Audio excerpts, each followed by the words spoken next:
செய்ய வேண்டும் என்ற கோட்பாட்டோடு 2009ஆம் ஆண்டு உருவாக்கப்பட்ட ஒரு விதிமுறைதான் டிசிஷன் ரிவ்யூ சிஸ்டம். அதனை இந்திய கிரிக்கெட் அணியின் ஜாம்பவான் வீரரான தோனி அவர்களின் கூர்மையான அறிவுத்திறனால் நடுவர்கள் அவுட் கொடுக்க மறுத்தும் பவுலர்களுக்காக மேல்முறையீடு செய்து பலமுறை விக்கெட்டுகளை பெற்றுக் கொடுத்துள்ளார். இந்த சம்பவத்திற்காகவே டிசிஷன் ரிவ்யூ சிஸ்டம் என்று அழைக்கப்படும் 3ஆம் நடுவரின் மேல்முறையீடானது தோனி ரிவ்யூ சிஸ்டம் என்று ரசிகர்களால் அழைக்கப்பட்டது. தோனியின் முடிவு என்றுமே தவறாகாது என்றும் அவர் போட்டி நடுவர்களையும் தாண்டி எப்பொழுதுமே சரியாக எதையும் கணிக்கக்கூடியவர் என தோனியை பன்னாட்டு ரசிகர்கள் தாண்டி கிரிக்கெட் விமர்சகர்களை பலரும் கொண்டாடி வருகின்றனர். அந்த வகையில் தோனியால் எடுக்கப்பட்ட ஒரு சில சிறந்த ரிவ்யூகள் பற்றி இந்த வீடியோவில் நாம் காணலாம்.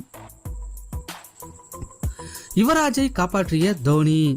2017ஆம் ஆண்டு இந்தியா மற்றும் இங்கிலாந்து அணிகளுக்கு இடையே நடைபெற்ற போட்டி ஒன்றில் சதமடித்த யுவராஜ் இந்திய அணியின் ஸ்கோரை மேலும் உயர்த்த வேண்டும் என்பதற்காக அதிரடியான ஆட்டத்தை வெளிப்படுத்தி வந்தார். அப்பொழுது இங்கிலாந்து வீரர் கிறிஸ் வோக்ஸ் ஆஃப் ஸ்டம்பிற்கு வெளியே ஒரு பந்து வீச லேசாக தட்டிவிட முயன்றார் யுவராஜ் சிங். அப்பொழுது பேட்டில் பட்ட பந்து விக்கெட் கீப்பர் ஜோஸ் பட்லரிடம் சென்றது. அதனைத் தொடர்ந்து இங்கிலாந்து வீரர்கள் நடுவரிடம் முறையிட அவரும் அவுட் கொடுக்க யுவராஜ் சிங்கும் தான் அவுட்டாகி விட்டோமோ என்பது போல் நினைத்து கொண்டிருந்தார். ஆனால் எதிர்முனையில் நின்று கொண்டிருந்த தோனி அம்பையர் அவுட் கொடுக்க தூக்கிய விரலை இறக்குவதற்கு முன்பாகவே மேல்முறையீடு செய்தார். பின்பு மறுபரிசோதனை செய்யும் பொழுதுதான் தெரிந்தது யுவராஜ் சிங்கின் பேட்டில் பட்ட பந்து ஜோஸ் பட்லரிடம் செல்வதற்கு முன்பாகவே பிச்சானது என்பது. அதனைத் தொடர்ந்து யுவராஜ் சிங்கிற்கு கொடுத்த அவுட் வாபஸ் செய்யப்பட்டதோடு அந்த போட்டி தான் யுவராஜ் சிங் கிரிக்கெட் கேரியரில் மிகச்சிறந்த ஒருநாள் போட்டியாக அவருக்கு அமைந்தது. அம்பையர் அவுட் கொடுக்கும் முன்பே ரிவ்யூ கேட்ட தோனி. 2017ஆம் ஆண்டு இந்தியா மற்றும் இலங்கை அணிகளுக்கு இடையே நடைபெற்ற போட்டி ஒன்றில் இலங்கை வீரர் பதிரானா வீசிய பந்தில் இந்திய பேட்ஸ்மேன் பும்ராவுக்கு நடுவர் LBW முறையில் அவுட் கொடுத்தார்.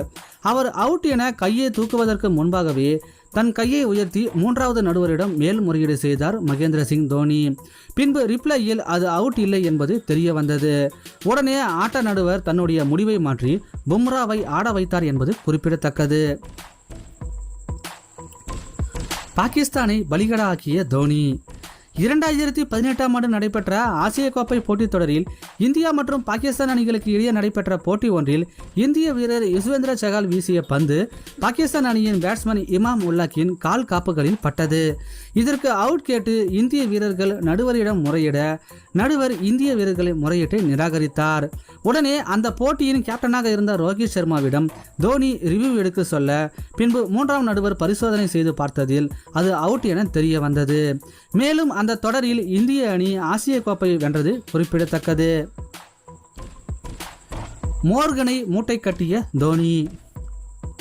இந்தியா மற்றும் இங்கிலாந்து அணிகளுக்கு இடையே கடந்த 2017ஆம் ஆண்டில் நடைபெற்ற போட்டி ஒன்றில் இந்திய வீரர் ஹார்திக் பாண்டியா வீசிய பந்தில் இயன் மோர்கன் ஷாட் ஆட முற்பட அந்த பந்து எட்ஜாகி விக்கெட் கீப்பர் தோனியிடம் சென்றது.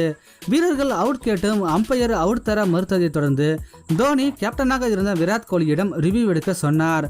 அதன்படி விராட் கோலியும் ரிவ்யூ எடுக்க பிறகு அம்பையர் தனது முடிவை மாற்றி அவுட் என அறிவித்தார். தன்னைத்தானே காப்பாற்றிக் கொண்ட தோனி. இந்தியா மற்றும் இங்கிலாந்து அணிகளுக்கு இடையே 2018ஆம் ஆண்டு இங்கிலாந்தில் நடைபெற்ற போட்டி ஒன்றில் இங்கிலாந்து வீரர் மோயின் அலி வீசிய பந்து இந்திய பேட்ஸ்மேன் தோனியின் கால் காப்புகளில் பட விக்கெட் கீப்பர் பட்லர் மற்றும் பவுலர் மோயின் அலி ஆகியோர் நடுவரிடம் அவுட் கேட்டு முறையிட அவரும் அவுட் என அறிவித்தார். உடனே தோனி 3ஆம் நடுவரிடம் முறையிட ரிப்ளையில் பந்து விக்கெட்டுகளை கடந்து செல்வது தெள்ள தெளிவாக தெரிந்தது. இதன் மூலம் தன்னுடைய விக்கெட்டை காப்பாற்றிய தோனி அந்த போட்டியில் இந்திய அணியின் வெற்றிக்கும் முக்கிய பங்காற்றினார்.